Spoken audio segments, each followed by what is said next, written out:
There's been a lot of debates in Jets land. Brock Bowers or offensive tackle. And a lot of us said that was dead. And it is. The draft is over. It's already happened. But Joe Douglas just spoke on ESPN radio yesterday and provided an irrefutable argument why he went offensive tackle over Brock Bowers. We discuss.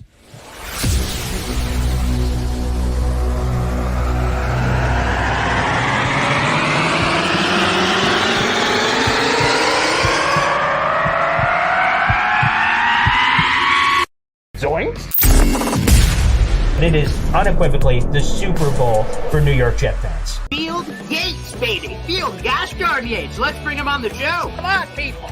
Connor Rogers is joining the show. What's up, Connor? But Trevor gosh darn Sycamore, baby, for me, personally, my favorite New York Jet of all time. Wow, it's great to be on. What an intro that was right there. Paul, nobody does an intro like you, man. Paul, you give the best intro of literally any podcast that I've ever been. I'm gonna lose my gosh darn bananas.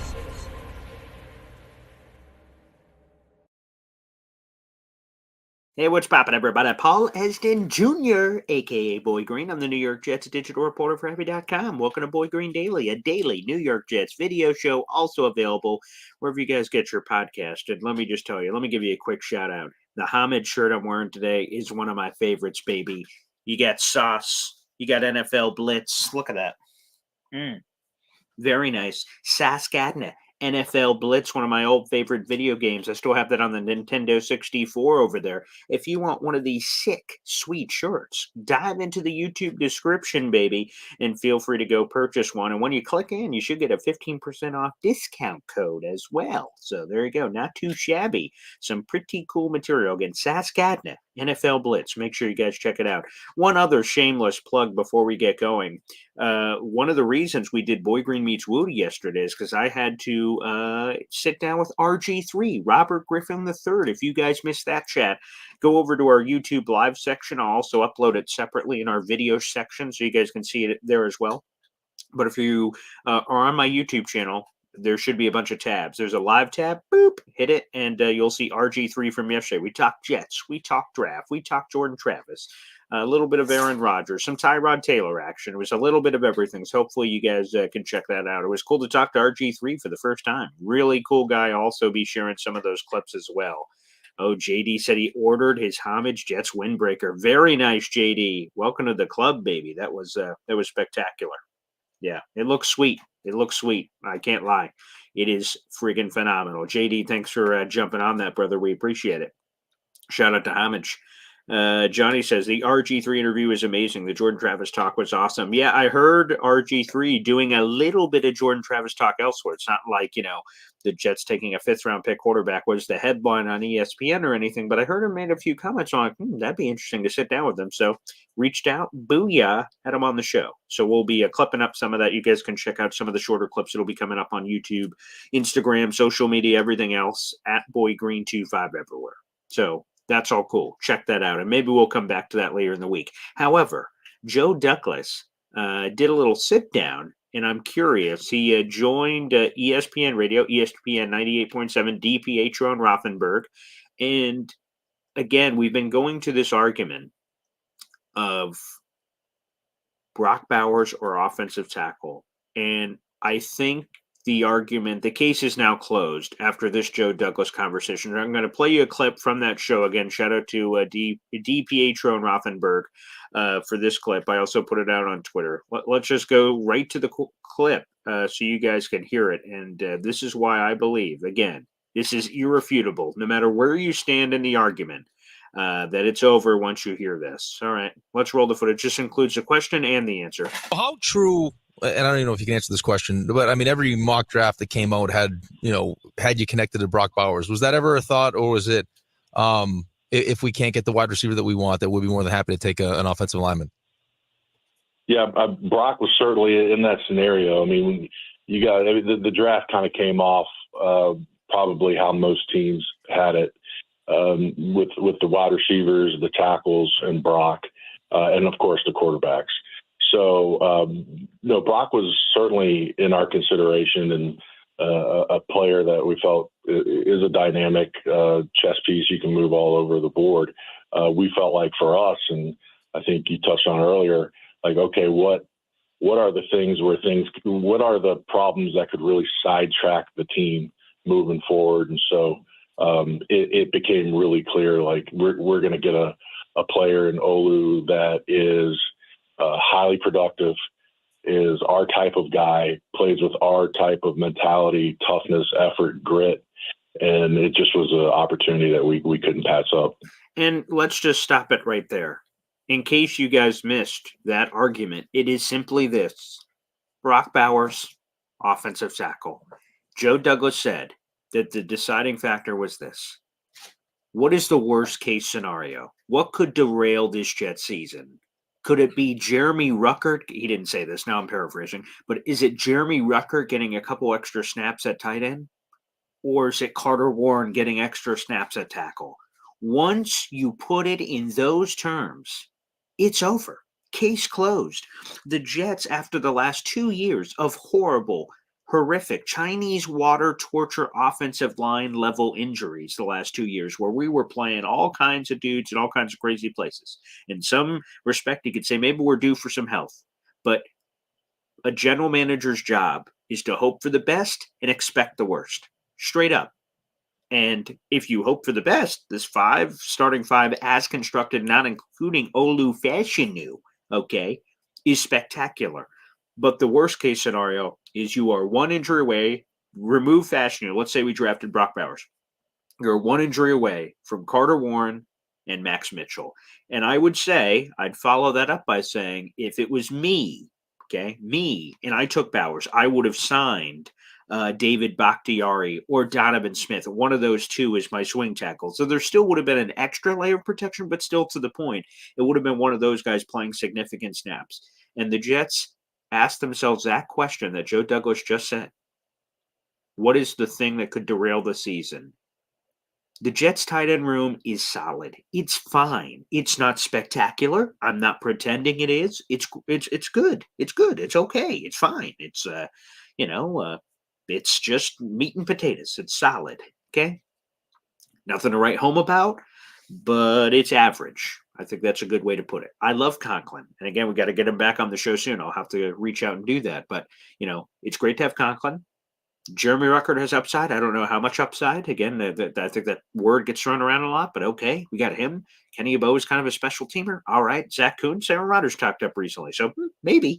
But if Conklin goes down, you have just a bunch of guys and it's tight ends. If an offensive tackle goes down, you can survive with the worst tight end room in football. They don't have it, but if you have the worst tight end room in football, you could survive. You can't survive with bad offensive tackle play. And ultimately, that to me is where the ref comes in, and that's it. The fight's over. He comes in waving his arms around. That's it, to a simple point of this conversation regarding the offensive line. Now, Olu Fashanu becomes the important glue piece to the team that in the worst case scenario, he's stepping in at left tackle and he's the blindside protector for this year and quite frankly, for the next 10 years. That's the conversation. Now, speaking of that, I want to go back to another DiPietro and Rothenberg clip because this was another fascinating question, and I think a lot of people asked it. Why Olu Fashanu over the other available offensive tackles? 2 offensive tackles were gone. There's Joe Alt, number 5 overall to the LA Chargers, and then 7th overall, J.C. Latham to the Tennessee Titans. But Talis Fumaga, he was on the board. Marius Mims, and go through the whole list of guys that were available. Why Fashanu over the other guys? I have not heard Joe Douglas ask that question, but he was asked that question on DiPietro and Rothenberg on ESPN Radio, ESPN 98.7. That, to me, was super interesting. So we're going to roll this clip as well from the boys, DiPietro and Rothenberg. But a bit of a longer clip here, but very interesting. Here we go. Fashanu, why him over some of the other offensive linemen I had seen you guys linked to in some of the mock drafts leading up to this? Yeah, we felt it was a really good tackle group. So you saw how it went off with Alt going to the Chargers and then Latham from Alabama going to Tennessee. And I think what for us, there were still a lot of good blockers left. But with Olu, you're just getting a highly productive left tackle. That was a priority, someone that can play left tackle, and just his pass protection, his production, very little pressures, no sacks, like just a very sound pass protector and a very good run blocker in our opinion. I know there's some public opinion that he wasn't a great run blocker, but he gets the job done at a high level and has gone up against a lot of good players in the Big Ten. So, Joe, I love the pick. Dave and I went back and forth. There was a lot of reports. You guys were in love with the wide receivers. But as far as things that could derail this season in kind of an all-in season would be, offensive line goes down, Tyron, whoever. You had to make sure that you have the right kind of depth. The people that don't like the move say, you did it last year with Will McDonald. Now, all of a sudden, you, again, first pick in the first round, decide to take someone that could be a backup you might not see. I don't think that's going to be the case because it's 17 games. Someone's going to get hurt. But is there a chance, you said left tackle, that he sees any time at guard, or is he strictly, in your mind, a left tackle? I think that's probably more of a Robert question, but I feel like tackle's what he's played his entire career in high school and college. And I think he'll get out here practice, and we'll have him get in the left tackle stance, get in the right tackle stance.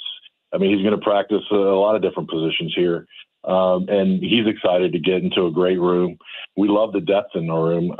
Unfortunately, I guess one of the silver linings about all the injuries we've had the last 2 years is that we've had a lot of young depth players that have had to step up and start games in this league. And so all of our backups have started games. And so, he's going to add to a great room and be with two top tier veteran players and people in Tyron and Morgan.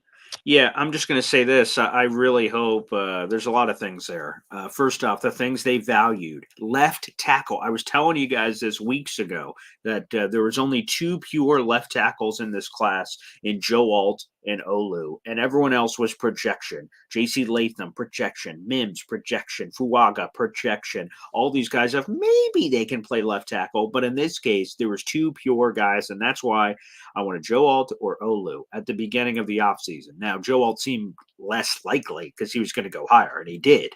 Olu is on the board. They get their left tackle. So priority, left tackle, a premium position, a primo position, a primo spot, and a blindside protector. And the Jets valued that. Also, I just want to make this perfectly clear. Olu, for his career with the Jets, is going to be playing left tackle. Please, for the love of everything that's holy, don't make him learn Guatemalan. Hey, you want to try guard for the first time in your life? Hey, you want to jump over to right tackle? I understand the right tackle thing a little bit because he's been practicing it behind the scenes, and that would give you the pure quote-unquote swing tackle. So from that perspective, I understand. But please don't put him at guard at all. Like, let's learn your lesson from ABT. Don't just try to – just because someone can move around all over the place doesn't mean they should move around all over the place. So let's keep him at left tackle. Let's just break the glass emergency. Hopefully you don't have to use him, but based on history, we probably will. So at left tackle, Tyron Smith is the starter, and if he goes down, Olu Fashanu steps in, boom, it's over. And then let everyone else stay where they are. Carter Warren could be the right tackle guy. Max Mitchell could be the right tackle guy. Let's keep Olu at left. That is my plea to the New York Jets. But 2 things there. Left tackle premium, they valued that, and also they asked themselves the Baelish Game of Thrones question. What is the worst possible thing that could happen? And the worst possible thing is offensive line injuries once again. And the Jets said, nope, not doing that. All right, let's go to some questions and comments here. Phil says, quarterback, left tackle, wide receiver, D end, those are first-round position draft. I would also say corner. I think corner has entered that mix. But pass rusher, blindside protector, even wide receiver is a little aggressive. But like we're talking about the premium positions in football, it's quarterback, it's left tackle, it's pass rusher, and for me, it's corner. Those are the key 4. Now, if you're just talking about first-round positions, like things you could draft in the first round, sure. I think it goes beyond that, too, because it's case by case on certain players coming into the league, but that's intriguing.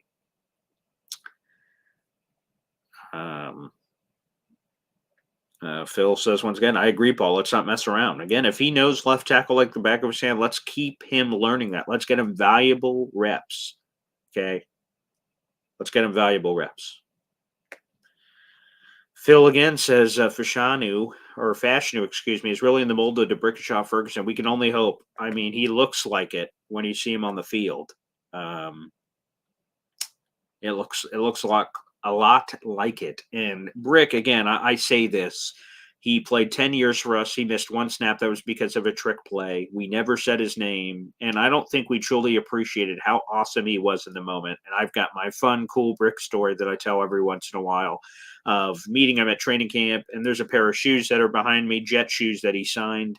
And then I was wearing those Jet shoes in a Jets hotel room where I passed him, said, "What's up, Brick?" Gave him a fist bump and kept walking. I was like, oh my God, that just happened. I just pretended like I was a Jets employee. Hilarious.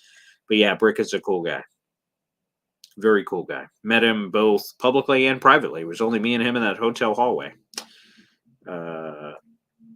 Phil says it was the right call, just not the sexy pick. That's fair. Brock Bowers would have been splashy. They would have gotten sexy grades. People would be drooling about Aaron Rodgers and Brock Bowers. That's 100% true. Not sexy, but effective. God bless. Kyle says it. Hit that like button, baby. We got 300 plus people in the room. Like the video, hit subscribe down below. YouTube.com/BoyGreen25. Like I said, also check out that RG3 interview in our live section after the show's over. We're live every single day at 7:30. John Sword said, no argument. OT, OT, OT. And you're right, John. They listen to you. They listen to you. Smart people. Phil, great interview, Paul. RG3 seems like a great guy. Yeah, really cool. You can kind of hear some of his kids in the background. It's really cool. He's a family man. That was awesome. I appreciated him carving out the time.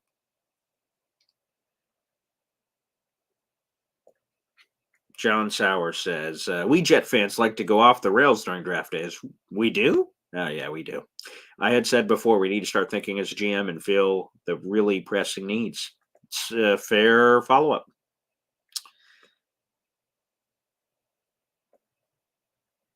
Matthias says on YouTube, when you don't have to start any of your rookies and they can sit and learn, it's a home run. Yeah. Yes. There are some criticisms, I would suppose, of people saying, hey, you're in such a position that you're not putting guys in. Like you need impact guys. You're not really getting any outside of Malachi Corley, who I think is going to get a lot of ops. The other guys are all like, I DK. But no, it is, I still think, a really good issue or a problem or bonus to have. Shadow Realm. Brees going out would be the second worst thing that could happen. Drafting 2 running backs makes a little more sense. Plus, I won't play all the clips here from DEPH and Rothenberg, but hearing Joe Douglas continue to talk about the picks, it's cool to hear another perspective because I can have a take, right? And I did. I didn't like the double running backs. I like the 2 individual players. I like Braylon Allen. Think he's a perfect complement to Brees. And Isaiah Davis, I like on paper. In theory, the player I like. The 2, I was kind of like, oh, that seems odd. You could have went to the offensive line. You could have went wide receiver. I mean, there's a lot of positions you could have went. And Joe Douglas said they stuck to their board. So, okay, that's the obvious GM answer here all the time. But he said in a perfect world, Braylon Allen and Isaiah Davis are going to be their closers. The 4-minute drive is how he said it. Like you're leading. It's the Buffalo Bills drive of that Zach Wilson game where we upset the Bills and we ran the ball down the opponent's throat with James Robinson and a combination of players, and the Bills couldn't stop it. We're like, hey, psst, Bills, we're going to run it behind the B gap, and we're going to do it over and over again. And there's nothing they can do. There's nothing more phenomenal from our perspective of a team knowing exactly what they're doing. There's not a gosh darn thing they can do about it. Spectacular. Physically imposing your will. There's nothing like it. It's a sick thing of I loved about football. You just get to light someone up. Boom. Lay them out. Give them the business. And so anywho, going back to it, Joe Douglas also in that DPHO Rothenberg interview says, in a perfect world, those are our closers. Those are the guys that are finishing the games. Like, finish him. You know, like Brees is doing all kinds of splash plays that give you the lead at the end of the game. Let's send in the Kraken. Braylon Allen and Isaiah Davis hanging out in the back room, and then you get the Timmy Trepich. Then they come running out, and they finish the job. That's it. So I kind of like, again, the more I'm hearing about it, the more I'm kind of buying the philosophy, the ideology, the plan. I'm like, okay, I'm starting to see it. Seemed a little weird at first. Okay, now I'm buying in. So yeah, oh yeah, if Breeze went down, it would be just a disaster because again, I said it since the offseason before the draft. Like, is he the lead guy? I don't even know if he's the RB2 guy. So oh boy, I was having some serious concerns. But hey, the Jets made sure they did it. That's for sure. Okay. James, and people still think about Bowers. Apparently, yeah, I'm getting a few tweets about it actually right now as we're doing this show, and this is the topic. Some of those Brock Bowers people are not happy. Not happy.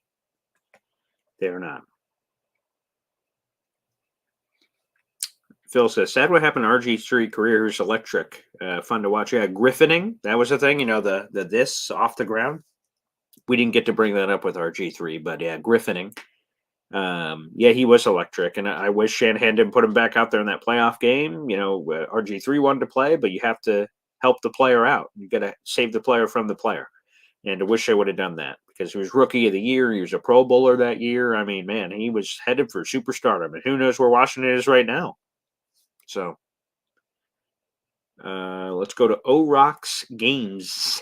By the time Jordan Trevor's ready to start, the O-line should be decent. Yeah, that should be hopefully in 2 years. We kind of talked about that with RG3. Hopefully not next year. Hopefully in like 2 years' time or 3 years, quite frankly, if Rodgers keeps playing, which I believe he's going to. Alan, I liked one JD last night, which, by the way, guys, check it out. Flight 24, baby. Flight 24. It's a Jets mini documentary series. They have 3 episodes. The first 2 episodes are now out. Second episode last night. They brought us behind a lot of juicy details of the Jets-Vikings trade was awesome.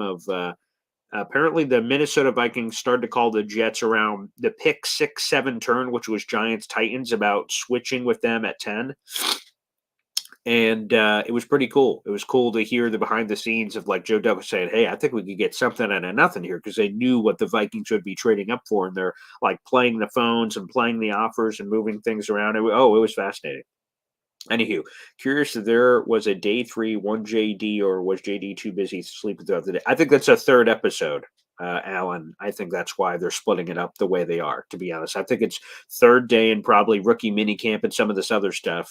I think that's going to be the final episode. So they stopped after the Malachi Corley pick, which was day 2. So I believe there's one more episode to come, and I believe that's going to include some of that. But good question.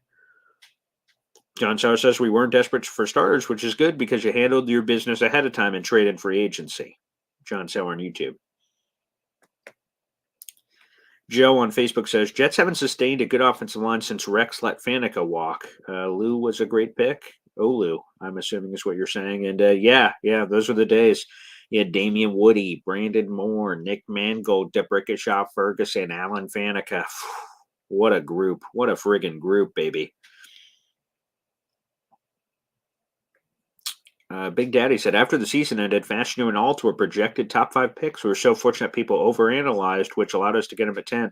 Paralysis by analysis. Again, there is a level of doing too much work on players. And again, Olu the year before would have been a top 5 pick. So while he apparently doesn't have that same buzz now among people, Olu is a freak, man. He is so friggin' good. Elite pass protector. Day 1, step in, and he's going to protect your quarterback, which – again, may not be sexy on the surface of Pro Bowl votes and this sort of thing, but he's going to get it done. Let's see. Yeah, I heard the AR Fashanu comment at guard. I wouldn't put too much stock into that, guys. I think he was just it was draft day, and he knows that they're 2 tackles or starters. So I think he was just throwing stuff at the wall. I don't think he had some sort of secret inside information about the Fashanu guard thing. So I wouldn't put too much stock into that. Aaron Rodgers, of course, he's our quarterback. He's our quarterback, but I wouldn't put too much stock in that one. Let's see. Phil. I like the first 3 picks and the pickup of next year's 3rd. The rest of the draft was lacking, but how many will actually play or make the team? So that's why I give it a B-. Yeah, that's fair. I would say I think all of them make the team. I will say that part. Joe Douglas doesn't cut his draft picks. Look at the history of Joe Douglas here with the Jets. So I think all those are making the team. Again, I'm higher on some of those back end guys. Quantez Stiggers, I think, is going to 1,000% make the team. And he's going to be your reserve corner. He's going to play a ton of special teams. And then he has a chance to replace one of the guys above him on the depth chart, DJ Reed. Hopefully not Michael Carter II. I hope that Michael Carter II gets a bag here in a month or two, gets a big, fat, juicy contract extension. He deserves it. He's younger. But there's DJ Reed, there's Michael Carter II, there's Brandon Eccles, there's Isaiah Oliver. All those guys are projected to be gone. And I think Quantez Stiggers takes one of those spots and develops.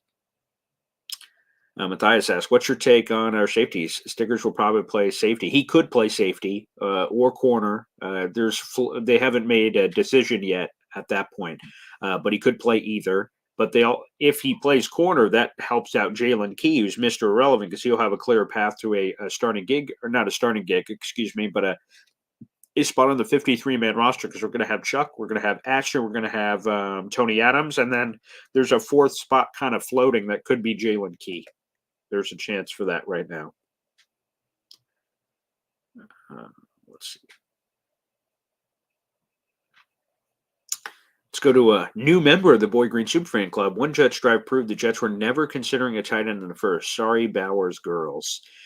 Yeah, it didn't seem like it. And then Connor Hughes after said like it was a big smokescreen. I saw that on Twitter as I was looking for something else for a video this morning. He tweeted out that it was all a smokescreen. So, yeah, I know a lot of people are upset. A lot of Brock Bowers people are upset, but sorry, pal.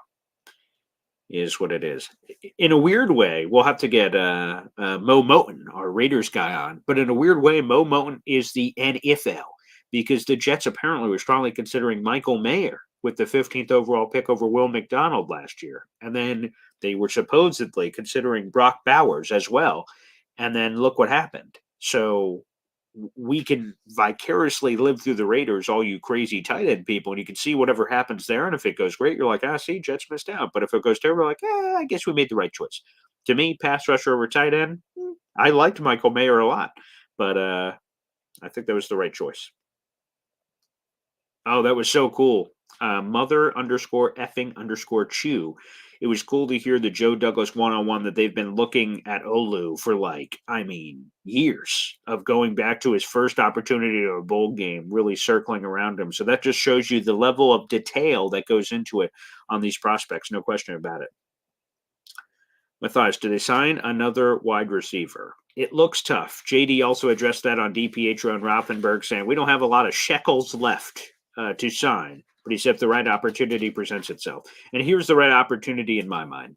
If we get into June, July, and Justin Simmons is still hanging out there, Quandre Diggs, Tyler Boyd, OBJ, if these randos are hanging, not randos, these are really good players, but if we're in July and no action on those guys, maybe they'll take dirt cheap money to hop on the ride. I think that's the path. Outside of that, I'm like, I'm not really sure. I'm not really sure on that perspective.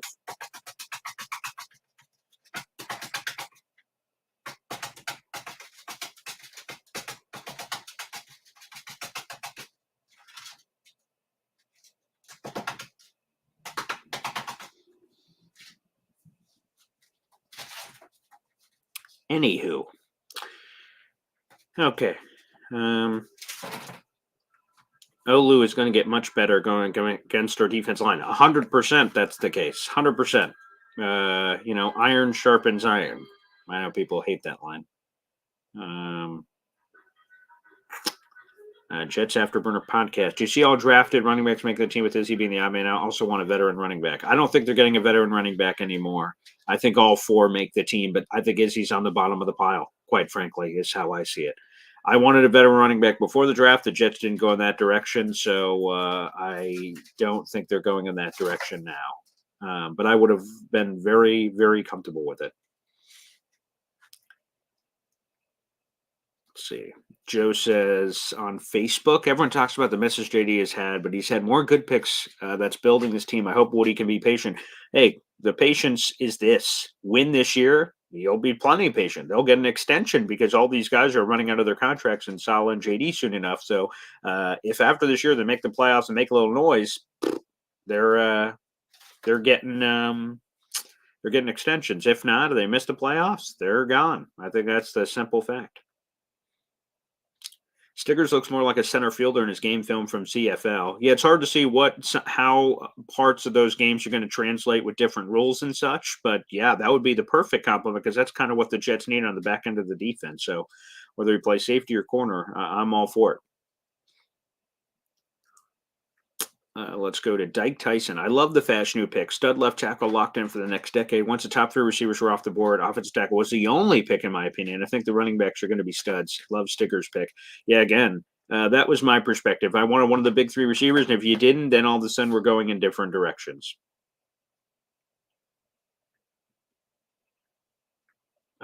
Phil, Paul, did you read the article having a stat that predicts a wide receiver bust and put Corley Ladd in the top 3 receivers as only non-bust? No, I did not see that. You'll have to send that my way. I did not see that. I will have to take a peek at that. Yeah, you guys with these weird sounds. I appreciate the interpretations of what that is. Ricky, Boy Green, did you have RG3 on your show yet, or were you just reviewing a clip of his? I missed it. No, that show is live. Go into the live section. Like I said, I'll also upload it to the video section. YouTube's weird, so you might not see certain videos. After the show is over, I will upload it in our video section so you can see it. But it's live right now. It happened yesterday. It streamed live randomly yesterday afternoon.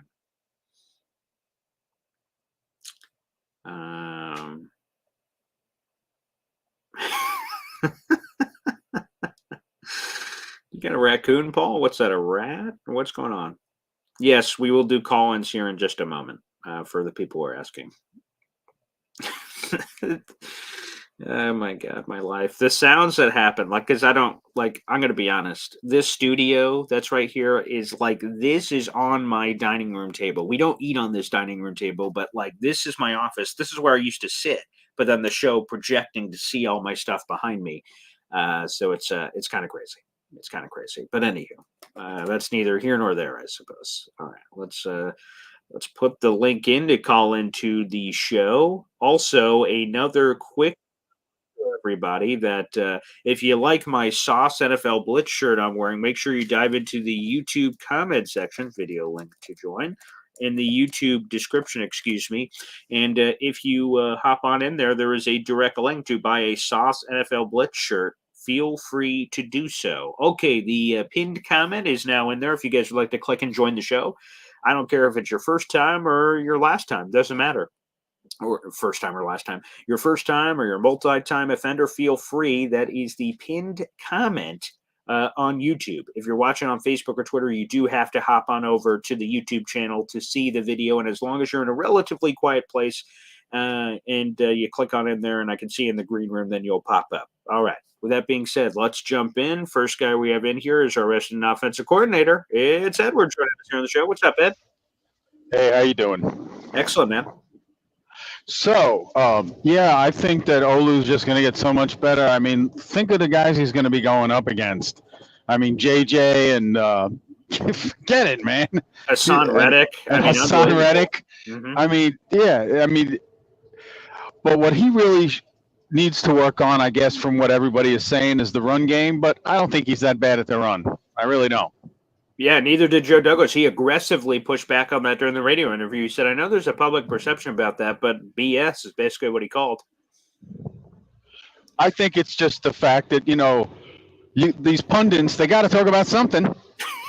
That's true. That's true. And sometimes, again, as someone mentioned it earlier, for I think it was Joe All, paralysis by analysis. We just have months and months and months, and these guys are on pedestals. And once you champion them and celebrate them so much, the only next thing you can do is tear them down. I never had any thoughts about them getting a tight end. I mean, our tight end room is solid.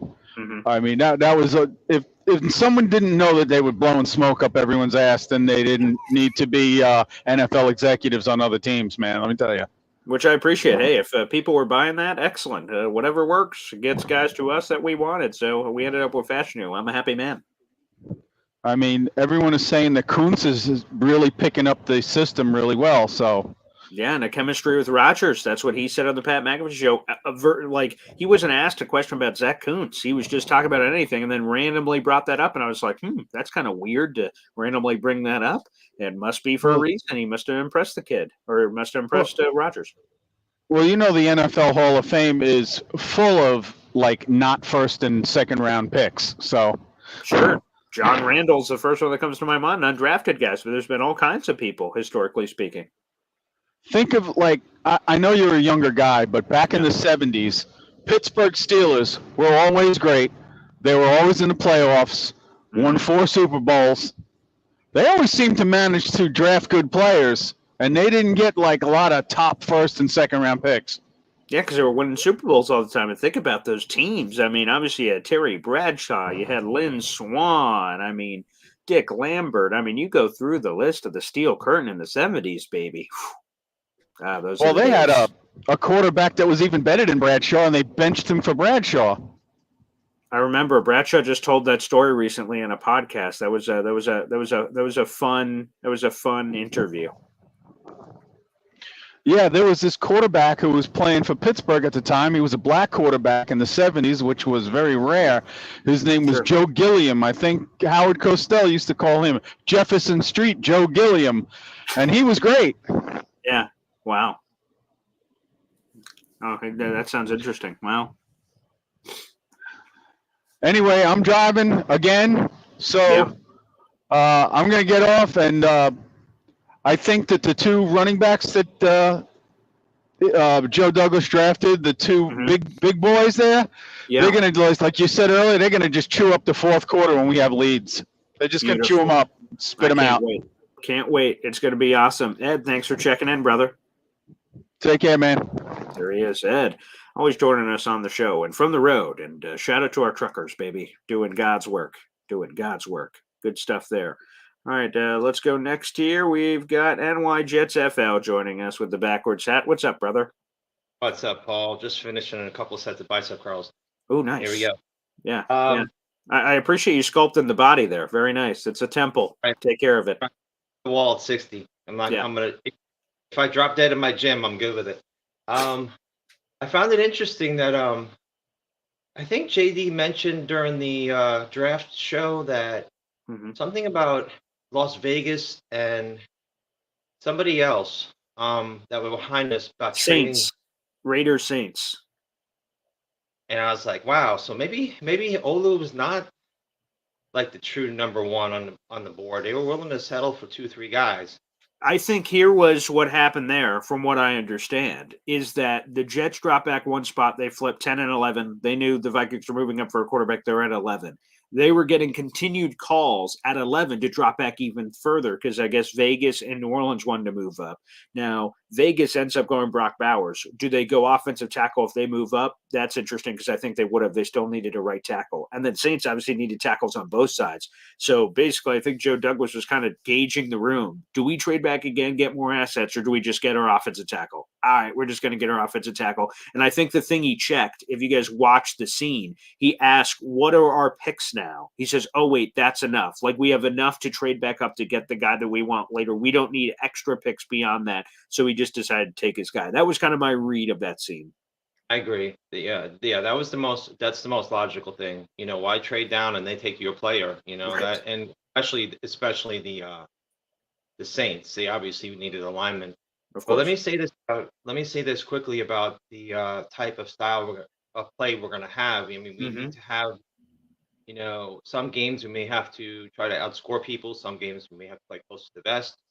We are going to be playing in cold weather. Sure. Hopefully with leads. And to me, the 240-pound running back who's a one-cut, you know, powerful runner. Yeah, Braylon. Yeah, he's a big boy. Yeah, that's the kind of guy you need, especially if you play like a team like Kansas City, where maybe you can't outscore Mahomes. You may have to just grind it out and then keep it low scoring and let your special teams and defense ball. And that is a possibility in some of these playoff games, especially with inclement weather. And they're young bucks too. So like again, I would have preferred the veteran to be honest with you. But if you really think about it, getting those young legs in there and you have a lot of them to go to, there's a compelling case to be made in that direction. Yeah. Also, too, Paul, I found it interesting that they picked a cold weather player. Somebody from Wisconsin is certainly what is it, South Dakota? Yeah, South Certainly, Dakota State, Jackrabbit. yeah. Yep. Certainly, they don't. I'm sure they play in the cold. Yeah, for Um, sure. but Wisconsin, I mean, that guy's had his whole career has been, half the games are probably in weather. So Right. I like that even better. Not to say that a warm weather quarterback can't perform, but Sure. he's extra good with, especially with that kind of. He's been in those kind of games too as a college player too. Yeah, Where it's you have growing on me. Again, I was against the double dip at running back, but the more we're getting away from it, the more I'm hearing from the Jets side, I guess, their perspective, the more I'm kind of buying into it. So interesting. Yeah, yeah, I'm good with that, Paul. Let's just give it a incomplete grade until we really see. It's fun for us, YouTube GMs and fans that we give it a grade like we know what we're doing. But That's right. you have more insight anyway than we do. But we're GMing from our couches, literally, Right. Yes. and watching film and watching games, and it's fun. But until they get on the field and see what we got, that's the way I'm going. You can't get too emotional about these things. We're emotional fans, but Of course. Yeah. It's why, impossible, but we try. right? Why get too high and too low right now? I mean, it's only May 1st. So That's true. Although anyway, I say that now on May 1st and tomorrow I'm going to be like, unbelievable. Can you believe this? So I'm sure I'll be going crazy about something else tomorrow. So it's impossible for me to limit myself, despite the fact that you tell me it's May and there are months before actual football is going to be played. I'm probably going to be yelling about all kinds of random things, I'm sure. Yeah. that's all I got today, Paul. You get to your other calls. You have a great day. Appreciate it. NY Jets FL joining us here on the program. Again, let me give another reminder. We got 500 people watching. Make sure you guys like the video, hit subscribe. It helps grow the channel, baby. We're over 6,500 subscribers, and the arrow is pointing up. So the more love you can share, tell a friend, share the video, comment, all that stuff. You guys keep it alive, baby. And speaking of keeping it alive, let's go to our boy, Ricky, New York, gracing us with his presence. Our resident Florida State guru, Ricky, how are we? What's happening, Paul? What's going on, brother? Just got in from work a few minutes ago. Thank goodness. NY Jets, Florida, my neighbor from right down the street. What is this coach speak? Can't get too high or too low.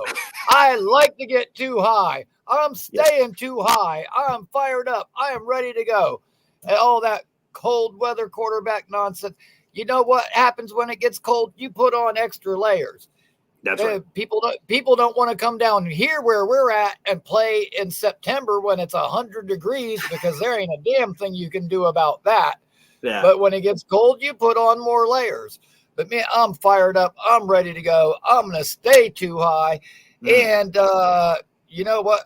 Wait a minute. Did I just hear right? Vegas drafted Brock Bowers? What happened? Michael Mayer, the best tight end in the draft, their generational guy from last year didn't pan out, so they had to take another swing?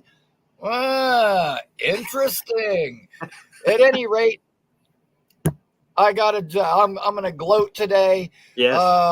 I got breaking news for everybody because I'm a psychopath and because I love to be right. Yeah. I picked up the phone yesterday before I went to work, and I called the Jets. I called the building and asked for somebody in public relations, and I asked the question: could you just tell me yes or no? Did Aaron Rodgers have any input on the quarterback that we picked? And I was told that yes, he did. So all those Pratt people, all those Rattler people, guess what? A-Rod had say in who we picked. You heard it for yourself. Douglas and them said when you were here on your visit, we told you then you're a special guy, and he is. We got the right guy to take the next step. Everything is pointing in the right direction. And we're not going to have any mercy on anybody this year. That's it. I don't want to just win games. I want to punish people. And I'm not worried about Miami. I'm not worried about Buffalo. To steal a quote from my great Florida State coach, Mike Norvell, when he was talking about the Canes and the Gators, those aren't our rivals. Those are just teams on our schedule that we beat. Our rivals are who we play in the playoffs and in the championship. And that's the way I'm approaching this year. No mercy for anybody. Go Jets. Jets, Jets, Jets, Jets. Have a great day, Paul. There he is, Ricky, New York. It's no mercy. What is he, Cobra Kai? Sweep the leg? What was going on there? But I love the fire. I'm ready to run through a brick wall for the guy. After that is spectacular. Absolutely spectacular. And yes, I'm going to be honest. That's the only part I guess I'll push back on NYFL, our boy. It's about being a fan, man. And that's why, like, for instance, to bring it to Knicks land, sorry about your guys' Knicks loss last night. Maxey's pretty good. But when the Knicks won, whatever that was, like the first game of the series, and they were going crazy in the streets, I heard a lot of big personalities saying, hey, Knicks fans, pretend like you've been there before. Like, this is pathetic. This is this. Tell a fan how to fan, man. Like, if you want to go crazy and celebrate, then go crazy and celebrate. I'm here in May and I want to get excited about the Jets draft. I'll get excited about the Jets draft or some random summer signing I convince myself is the missing piece to the Jets championship puzzle. Let me fan. Let everyone fan. If you want to be more quiet and reserved, hey, I want to see it on the field first, fine. Which, by the way, I see fans like that all the time. Yeah, I'll get excited when they win some games. Okay, Josh. All right, Fred, whoever the hell you are, fine. Wait. For me, I'm not going to wait. Screw waiting. Waiting's for losers. I'm going to celebrate and react and do all that fun jazz on the show. That's how I feel about it. So fans, the final note on this is let the fans fan. Thanks, everybody, for tuning in for another episode of Boy Green Daily. Again, at live every single day at 7:30. Every Tuesday and Thursday, we're live an additional time, normally at 3 o'clock with Boy Green Meets Woody. And always keep an eye out for the extra shows. Yesterday, we had RG3 join us on the show, Extra, and you guys can check out that interview. Again, I'll also upload it to the video section. So you never know what can happen. Always be staying tuned to the channel. So not only like the video, subscribe, but if you hit that bell notification, every time a new video pops up, it'll go right to your feed. So guys, make sure you do that so you don't miss it. We do have a buzzer-beating person joining us on the phone lines for a second straight day. I love it. Squeeze it in, baby. And let's go to our boy, Johnny, with the Aviators. What's up, Johnny? Hey, what up, man? Hey, dude, first and foremost, Boy Green, what an awesome interview by RG3. I live out in Virginia Beach, so they're huge, like, Redskins Commanders fans out here. Sure. So I remember when they got him and Cousins in the whole nine and the insane fiasco that it was, but you saw what happened with him, and he was awesome, man. I really, really, really rooted for him. Yeah, he's a good dude. That was my first time ever talking to him. I've always wanted to. It's been on my bucket list, so to speak. He seems like a really engaging personality on the television, and so I was fingers crossed, hoping he's the same way during interviews, and I wasn't disappointed. He matched your energy too, man, because you saw when he did the whole like beep boop bop stuff. That was hilarious. Well, yeah, when I asked him about, if I have a son, PE3, what do you think? He's like, shama lama ding dong, whatever he said. I was like, what the hell? I'm like, okay, this interview is going to be interesting. Yeah, it was awesome, man. So, like, hey, I appreciate that, man, because I have stories about RG3. Real quick, I'll say we went to Richmond where the Skins have their training facilities up here in Virginia. And with my friend, I'm a Jets fan, so I got my Jets gear on, right? Sure, yeah. And he gives me his like helmet. He has RG3's rookie card. They're signing all these stuff, right? He looks at my friend, skips over him, comes to me, signs the thing. It says "cool hat," right? My Jets hat, bro, right? Yeah. So we get in the car. We're heading back home, right? Because it's about like a 2-hour drive from Richmond to over here. Sure. And my boy flips out.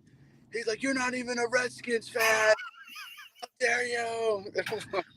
I'm like, bro, this is for you. It's not for me. So be happy. But anyways, that's awesome.